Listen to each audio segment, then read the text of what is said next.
Hi everybody, Cassidy Carson here, and if you are new to my channel, I am an author of, as my husband J.T. Hume would say, a certain age, who is hoping to provide inspiration and education to other authors and potential authors, which is where I'm going with this new series of videos that I'm starting.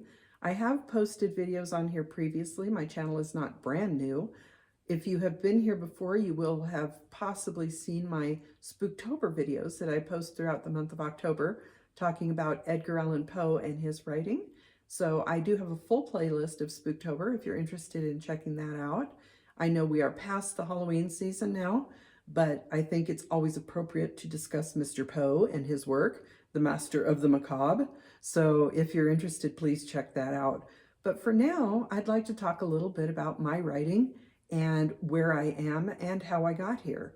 This is going to be a somewhat brief video. I'm not going to spend a lot of time with production values or anything, which is pretty normal because my husband and I also do a weekly podcast for writers. We did an episode this morning. It's called the CC and JT Amateur Hour, and our tagline is "Where production values go to die." So basically we record it and we put it up. But we did win an award, or I won an award this year, in the Women in Podcasting Awards in the Authors and Books category.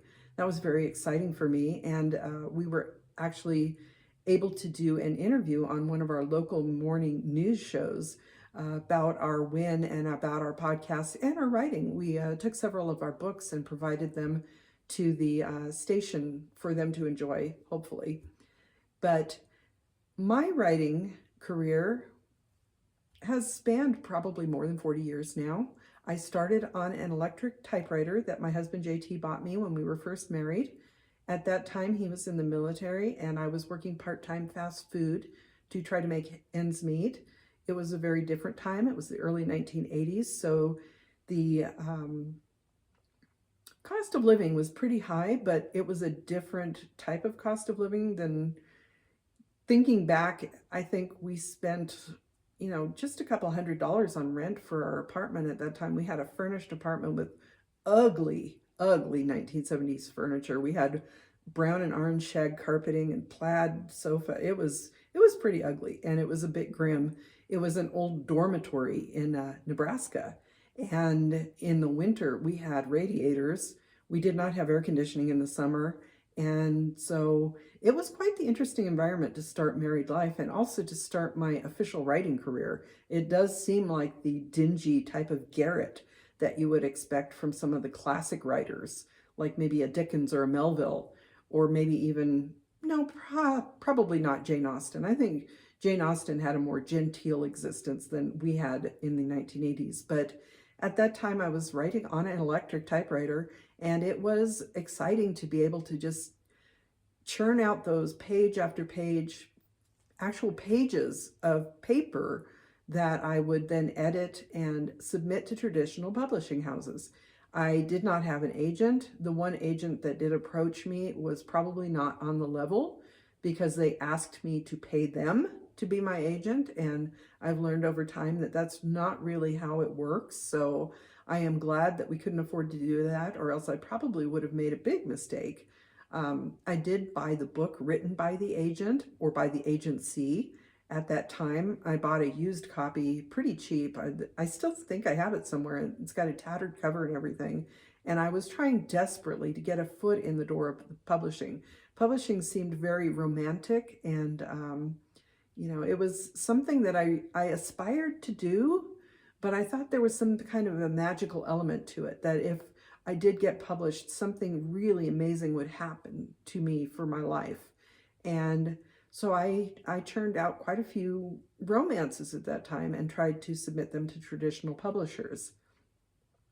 I also went through a phase as a Star Trek fan where I submitted spec scripts to the studio for Star Trek The Next Generation. And I do still have some of those scripts sitting around that have stamps where they were accepted into the studio for just them to read over to see if they were interested in purchasing the episode and producing it. Obviously, none of those were ever produced, and there came a point where I submitted so many of them. I believe things had changed at that time, and they were getting more, they were cracking down a little bit more on unagented authors submitting to them because, liability issues, and liability is always an issue in writing, copyright issues and things like that, plagiarism. So there came a point where I received a letter from them where they said, please do not submit anything else to us unless you get an agent. So I was kind of done on that front.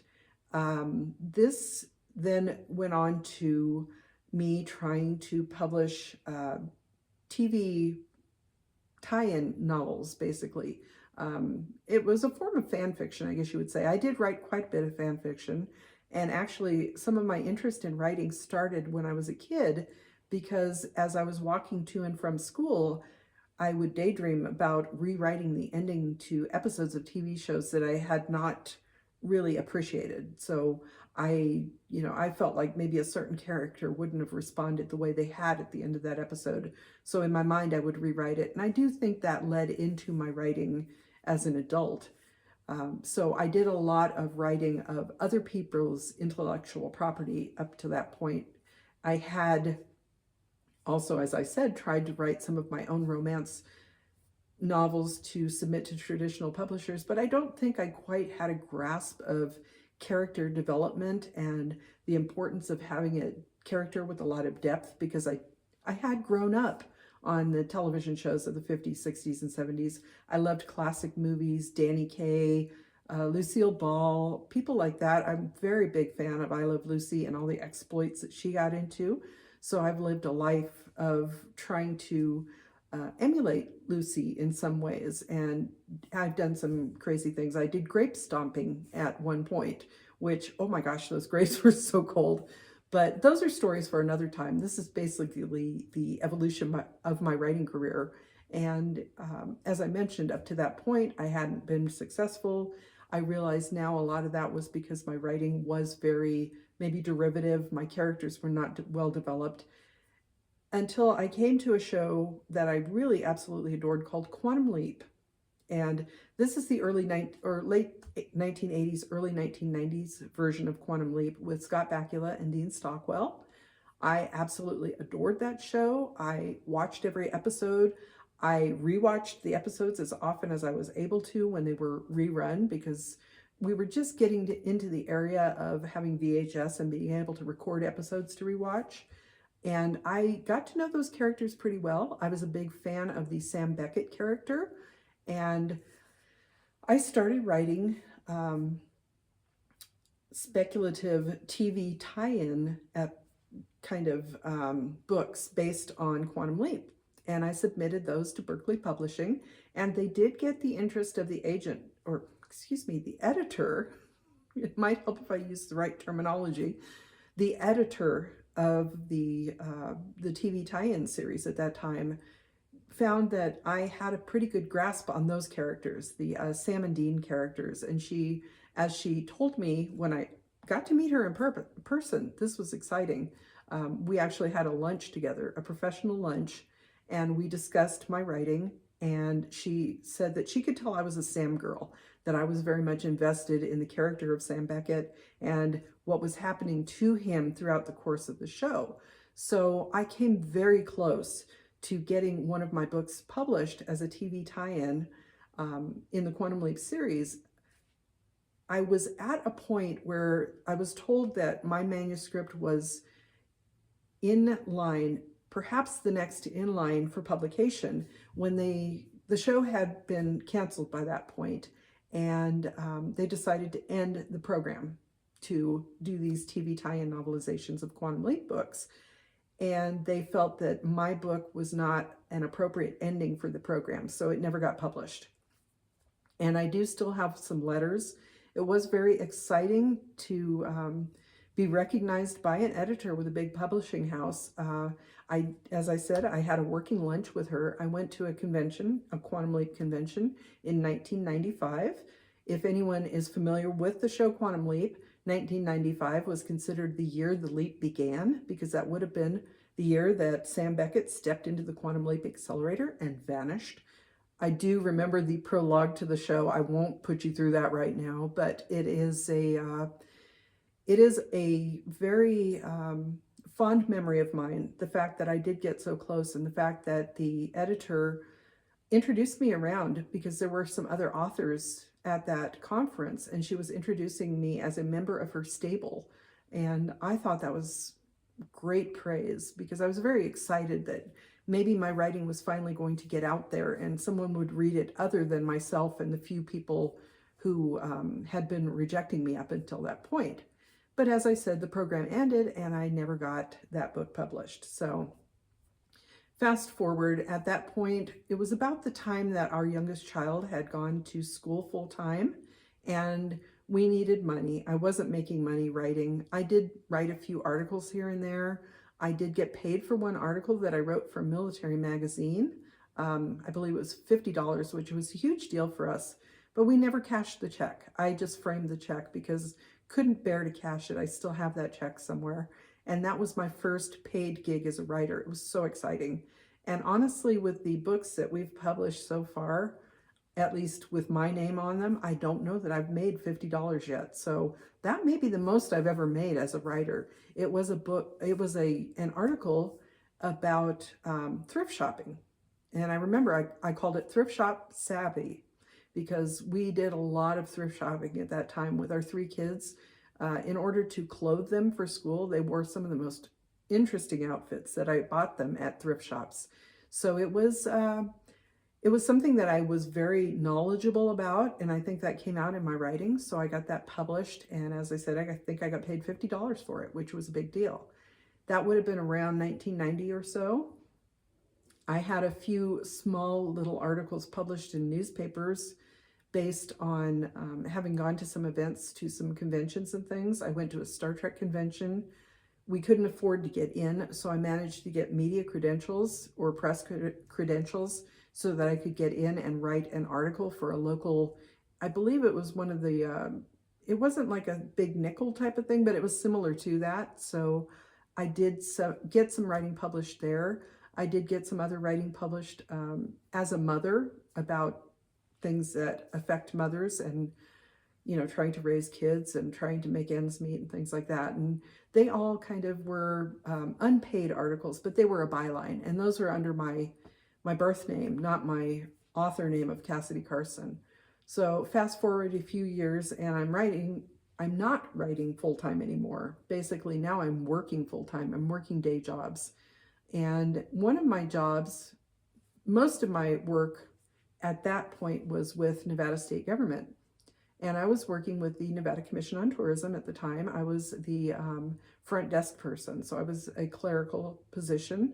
I answered phones. I talked to people who came in looking for information about the state of Nevada, visitors who were in the state for tourism purposes.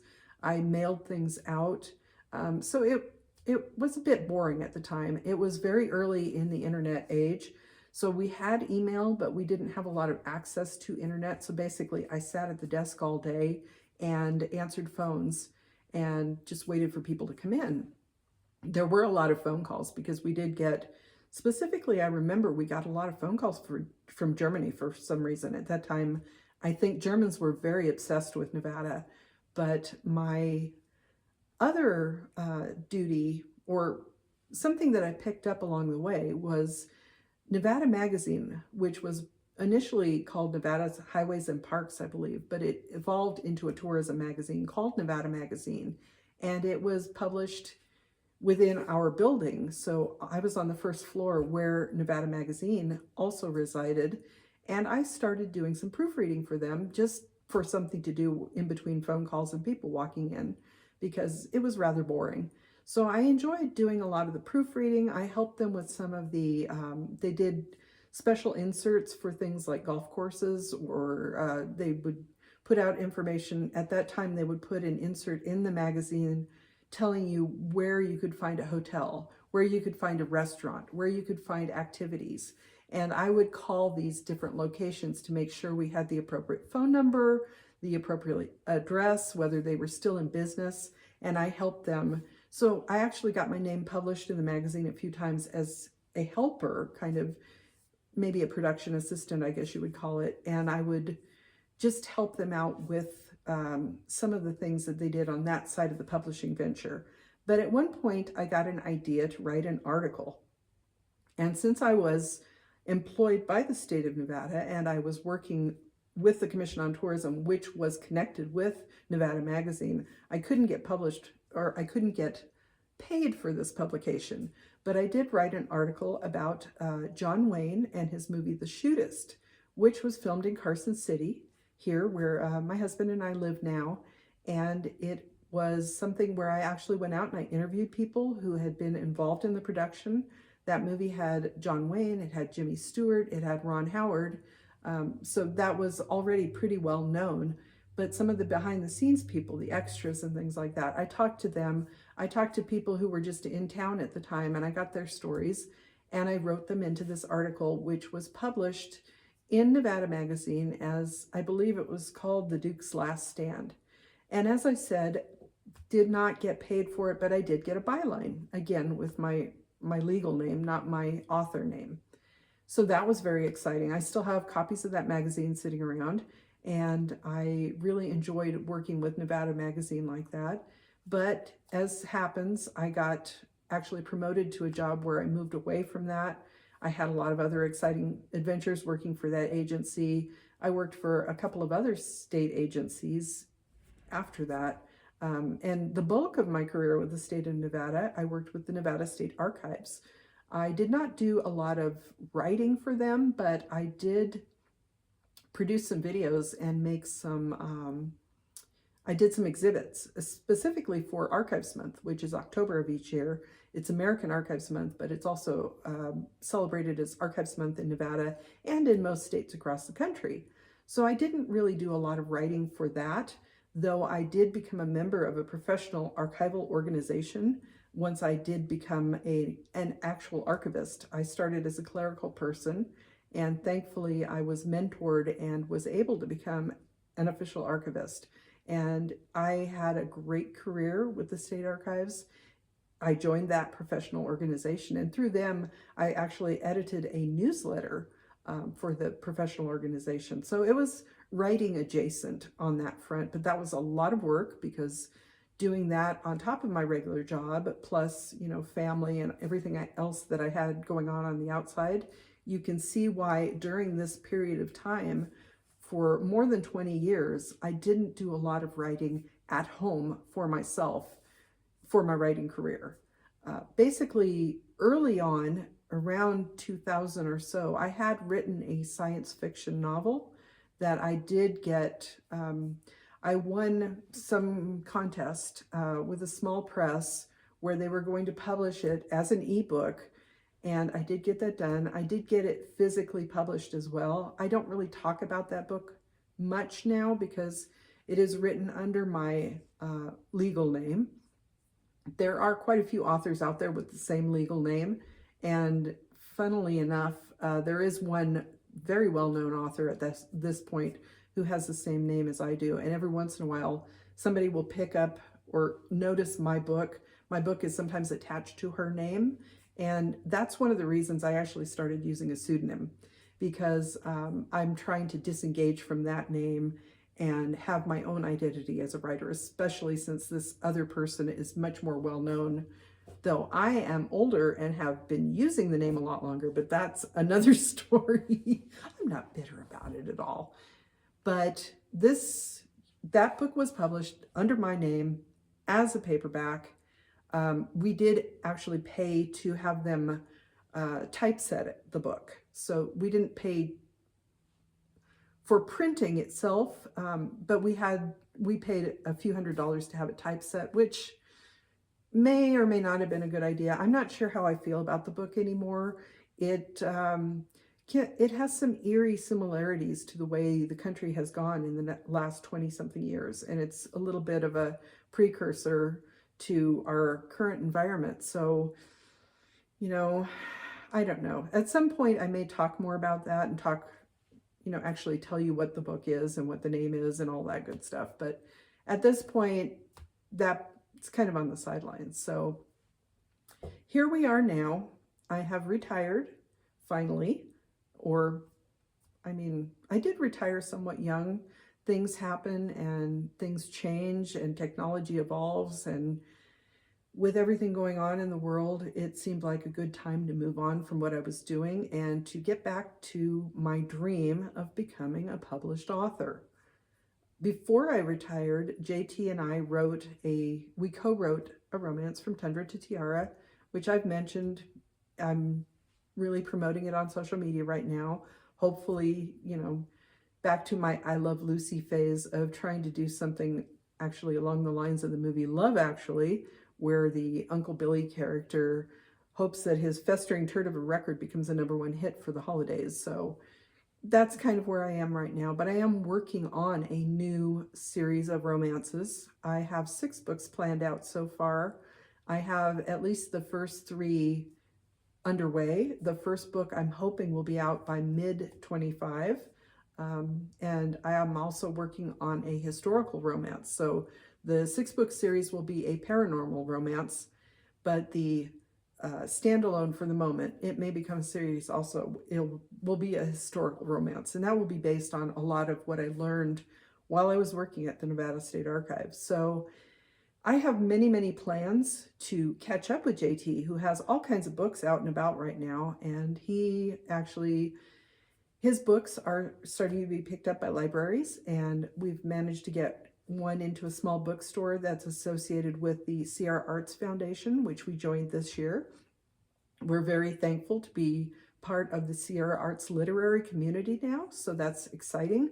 We're making connections with other local authors, which is fun. I love talking to other people who enjoy writing and reading and very similar interests to mine. So I get very excited about connecting with people who enjoy the same things that I do. So buckle up, folks.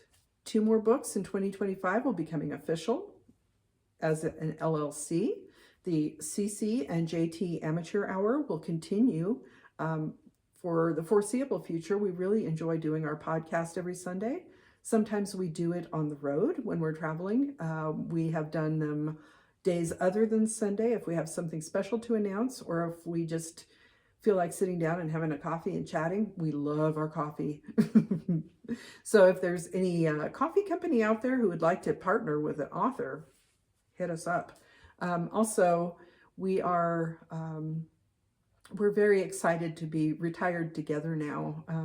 Even after 40-something years of marriage, we still enjoy spending time with each other. We're together all day long. We have set up our 2 desks to look like a partner's desk, so we face each other as we're working. We have a couple of meetings a week, talking about business, talking about our projects.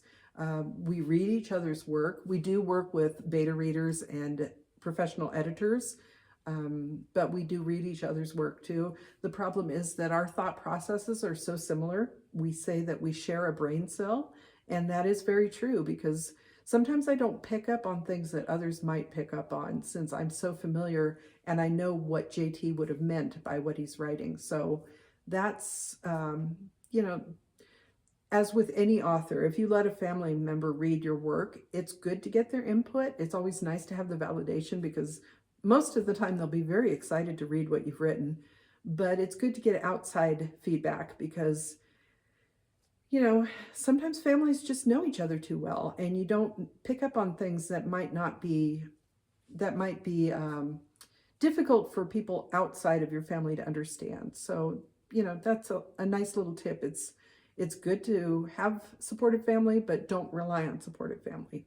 So, as I said at the beginning, this is the start of a new series. I'm hoping to post at least once a week. If you've stuck around this long, thank you. I hope what I've talked about has made sense, has maybe intrigued you a little bit. Maybe you'd like to know more about some of the things that I discussed in this video. If so, please leave a comment. I will be happy to respond. If you are an author and you know other authors, please share. I would love to build an author community on here, especially for older authors. The authors that I follow currently are much younger. Many of them have young families, and they're in a very different place in their career. They are people who are more familiar with self-publishing, and this is something that has it's become so much more common these days. Self-publishing in the past had a bit of a stigma to it. Some people still do look down on it, but I do think that self-publishing has really changed the publishing industry for the better, because it allows more people a path to share their words with the world. And I think that it's a good thing. So if you're an independent author, if you are someone who's trying to be an author, whether independent or traditionally published, especially if you're someone around my age who grew up prior to the internet, prior to self-publishing, and you're interested in how this goes, follow along. Maybe we can share some insight with each other and support each other. So again, I'm Cassidy Carson. Welcome to my channel. If you're new here, I hope you'll subscribe and follow along, and I'll see you next week. Bye-bye now.